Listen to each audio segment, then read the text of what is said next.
So, last night I went to see Age of Extinction, the new Transformers movie by Michael Bay. And here's a little reviewette of it. I liked it. Do you know what? I really liked it. I had trepidation going in because the last one was sort of on a par with the first one. The second one, Revenge of the Fallen, was absolutely awful. It's still one of the worst films I've ever seen in my life. Dark of the Moon got better. Back up to the level that the first one was on. The first Transformers movie, I always say, is a really good movie. Is it the best movie? No. Is it a good movie? Yes. And so I was going in with a certain amount of trepidation. Now, there were a few good things going about this. You had a new cast, and the forms looked like something.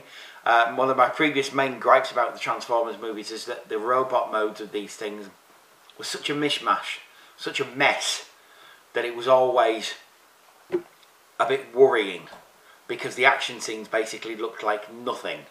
You couldn't really see what was going on. The third one rectified that a little bit by having brighter colours, which was a really good idea.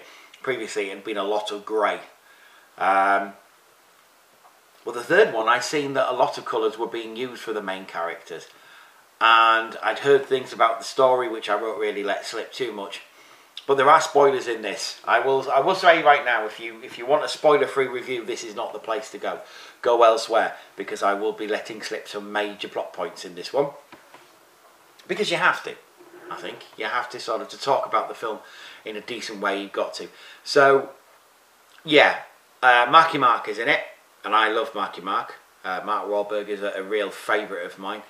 Some of the other characters I didn't, the cast members I didn't really know. The Irish guy, who I don't know the name of, and I'm sorry I can't be bothered looking up, but the Irish guy, his daughter's boyfriend, he was really good. It turned out. Kelsey Grammer was in it. Now, Kelsey Grammer's good value in everything he is in. I like that guy a lot. Who else was in it that I knew at the time? Well, Stanley Tucci. Stanley Tucci is brilliant in everything he's in. And as soon as I found out he was a sort of a Steve Jobs kind of character, I was quite happy about that. As for the voice cast, you've got Peter Cullen returned as Optimus Prime. You've got John Goodman as Hound. Yay! I love John Goodman and I love Hound. You had John DiMaggio as Crosshairs, who I really love John DiMaggio in everything he does, and Crosshairs was a really good character as well. And B was back, obviously, and the one I was really excited about, because I thought he'd be badass, and he was badass, was Drift, played brilliantly by Ken Watanabe, who I love. Ken Watanabe, he's such a good character actor in everything he does, and I had a really good feeling about this Japanese character voiced by a Japanese guy who plays loads of samurais. And yet he's called racist somehow. Oh, it's because he speaks in haiku and he's Japanese, and why would he be Japanese? Well, why does jazz speak in black tones, Why does he speak in ebonics? Or, why is Hound a military guy? It's just the way he was built. He was a warrior, I don't see anything intrinsically racist in there. If you think that's racist, what must you think of Skids and Mudflap, who were actually racist? It wasn't as if Drift was Yellowface. Although, now I think of it, he has a gold face. Damn you, Michael Bay. So yeah, you had a good cast of characters going in, and I was really interested to see how they would interact with each other. This film is not about the humans. It's not about them. It might start off with the humans. It's not about the humans.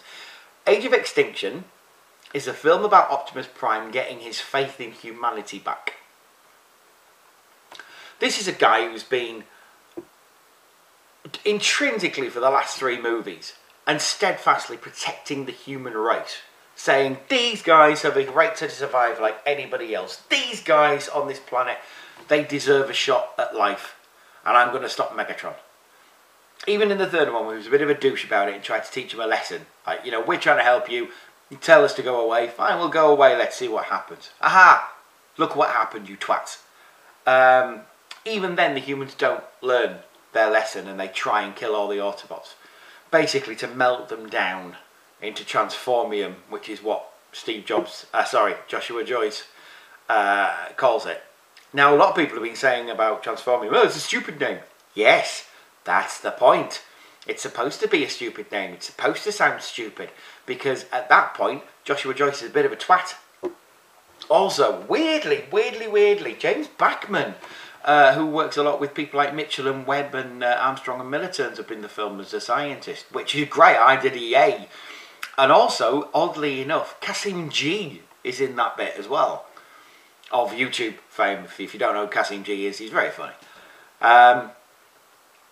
But yeah, oddly, they turn up in the film. But yeah, so they're chasing down Optimus's friends and melting them down, regardless of Autobot and Decepticon. Mainly Autobot, it would seem, especially when they're begging. They're aided in this by Lockdown, the film's bad guy, who is brilliant. I really love him. Mainly because they kept everything about him that was cool from animated the same. He is still an alien bounty hunter. He is still in a ship of his own device, which has a trophy room, for God's sake, where he keeps the Dinobots, who are the Knights of Cybertron, apparently. Again, Knights of Cybertron, that's in Transformers lore. Lockdown is insanely cool. He's working for the creators, who I think everybody thinks is the Quintessons. It's certainly who I think it is.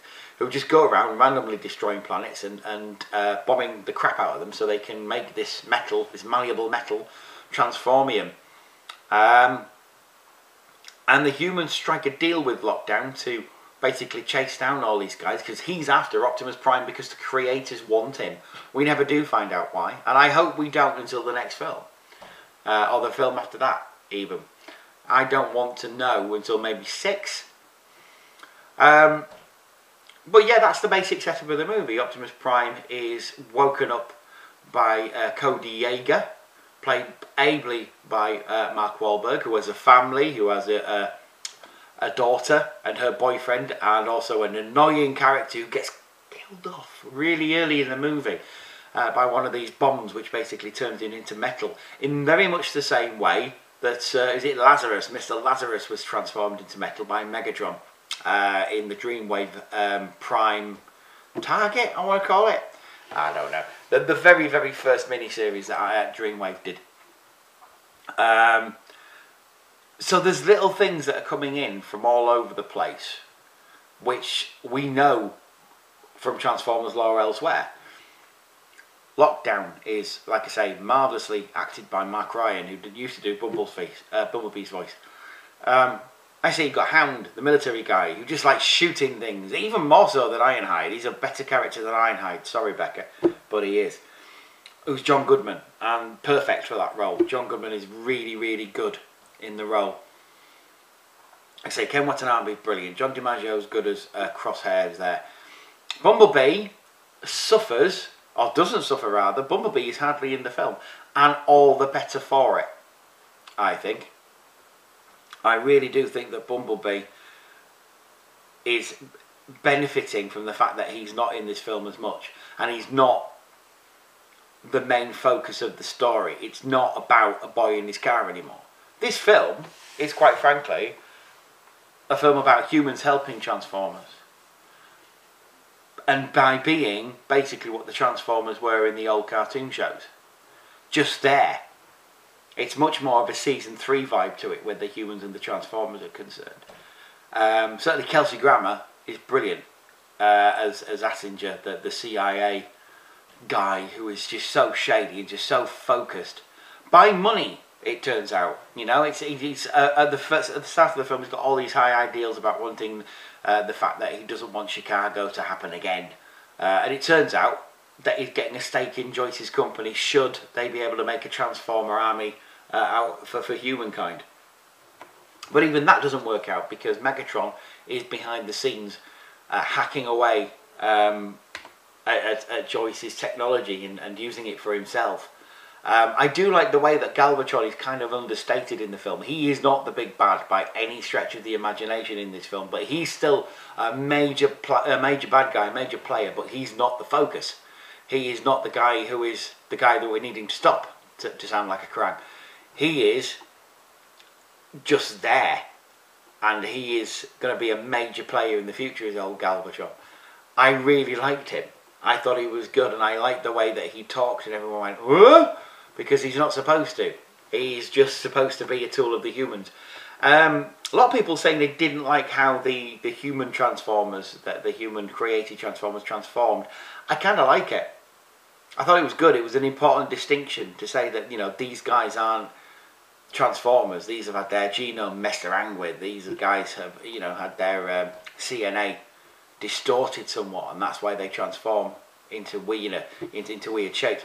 And they can transform into any shape they desire, including Rainbow Dash, apparently. The battles in the film, very, very good. I haven't even touched on the Dinobots. When they appear, which they only appear at the end for a little bit, it's kind of, again, it's a bit of a tease. They're having it quite a bit, but they don't speak, which is a shame. I'm hoping that happens in the next film. I really am hoping that they are utilised again, because they're not destroyed, they're not killed, they just go away like they did in G1, in the G1 comics. They just went away. And I think they'll be needed again, and if they are needed again, then Prime can call on them. They're still there, which is really, really cool. All in all, is it the greatest movie ever? No, it is not the greatest movie ever. It will not trouble the Academy, apart from some awards for special effects. Other than that, the acting was decent. The acting was good. Mark Wahlberg, very, very good. There's a lot of things in there that Bates done before. The way that Attinger's second lieutenant dies is very similar to the way that Tony Todd dies in The Rock. Very similar kind of affair. The acting is on a par with The Rock. I have always said, from the time that they introduced the first movie in 2007, all I really wanted was The Rock with Transformers in it.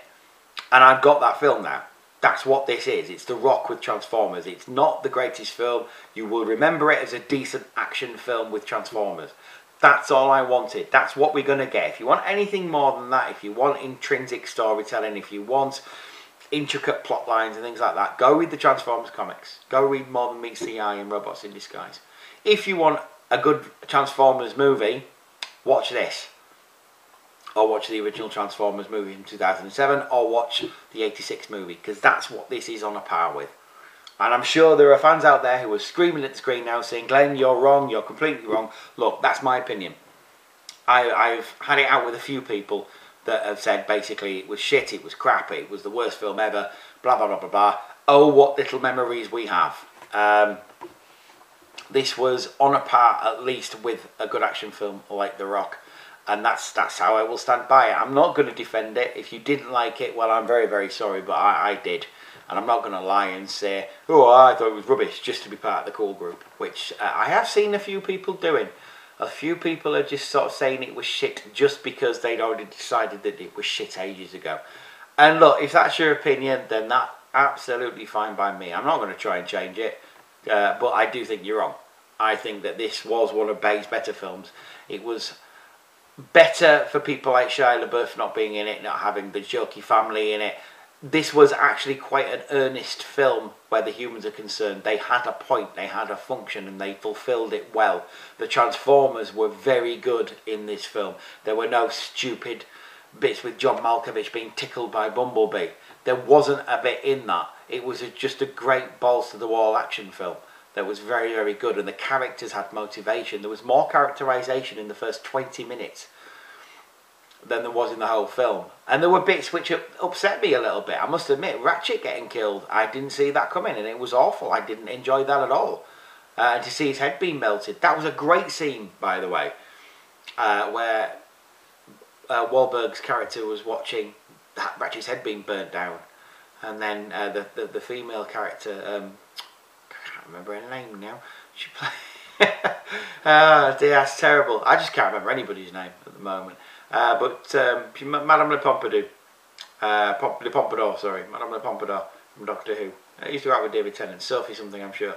Her character, who was barely in it and didn't make much sense to be there, I'm afraid. But the bit where she said, "Oh, it's just a robot, isn't it? It's, you know, it's just a robot," and Wahlberg's character, even though we didn't know Ratchet, said, "No, that was a living thing. Look what they're doing to it." And I don't think Shia LaBeouf could have brought the level of pathos to the screen that Wahlberg brought. I think Wahlberg gives you something. He gives you pathos. He makes it believable. He grounds things. You know, you look at him and you don't think, oh, he's just trying to be jokey or he's trying to be funny. If he's funny, he's usually very dry. He was the only good thing in The Happening. Why was he the only good thing in The Happening? Because he grounded it. He's got a very good, realistic touch, and I like him a lot. Kelsey Grammer was brilliant. Most of the humans in it were pretty good. Tucci was great. And you got a whole load of Chinese characters in it as well, because obviously they're selling it to the Chinese market. I think the film benefited from them. Although I did get a bit annoyed at the fact that, you know, oh, all Chinese people know martial arts. I'm sure they don't. You know, it's a case of that was a slight not racism, but it was there for the plot, and it worked for the plot. But obviously, not all Chinese people or Oriental people or Asian if you're in America. Remembering that Oriental is not a racist term in the UK. I'm sure all Asian people aren't actually accomplished martial artists, but you know, I'll give him that one. I'll give him that one. And Drift was awesome. I'm sorry, Drift was awesome. I really liked the way that he fought. Yeah, good movie.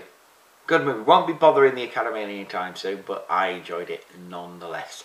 That's enough me rambling. I do have a little tiny reviewette though, because in honour of the badass bad guy Lockdown, I'm going to actually show you the toy that was brought out, sort of Revenge of the Fallen time for Lockdown, because at that point he was a very major player in the animated universe, and Revenge of the Fallen for some reason decided that they would bring out a version of it for the toy line, and it was very, very good, and yeah, it worked, and here he is, very much in his animated guise.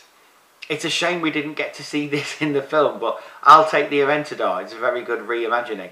Yeah, this is very much like his animated style car, the sort of hot rod muscle car with spikes all over the place. Very, very nice.